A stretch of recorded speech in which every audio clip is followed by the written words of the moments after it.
அந்த மாதிரி பகவான் கிருப்பை பண்ணினா அவனுக்கு ஒன்றும் அதிசயமே இல்லை. ஏன் அப்படின்னா பகவான் அதை ஏதாவது சம்பாதிச்சுட்டானு அவனுக்கு சுயம். பகவான் ஏதாவது சக்தியை தியானம் பண்ணி யோகம் பண்ணி ஜபம் பண்ணி சாப்பிடாம இருந்து தூங்காம இருந்து சம்பாதிச்சுட்டான் அப்படி ஒன்றும் இல்லை. அவனுக்கு கூட பிறந்தது அவன்கிட்ட நித்திய சித்தமா இருக்கக்கூடிய வஸ்து. அதை எடுத்து கொடுக்கறதுனால பகவானுக்கு ஒன்றும் நஷ்டமும் இல்லை பெருமையும் இல்லை.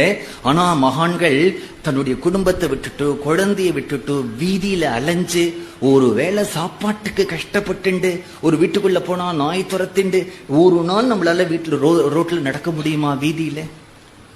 யோகி ராம் சரத்குமார் தன்னுடைய மனைவி பிறந்த குழந்தை எல்லாரையும் விட்டுட்டு பாரத தேசம் முழுக்க ரோட்லயே நடந்து இவ்வளவு மழை இவ்வளவு இடி இவ்வளவு நேரத்துல எங்க ஒதுங்கினார், எங்க சாப்பிட்டார், எங்க தூங்கினார்.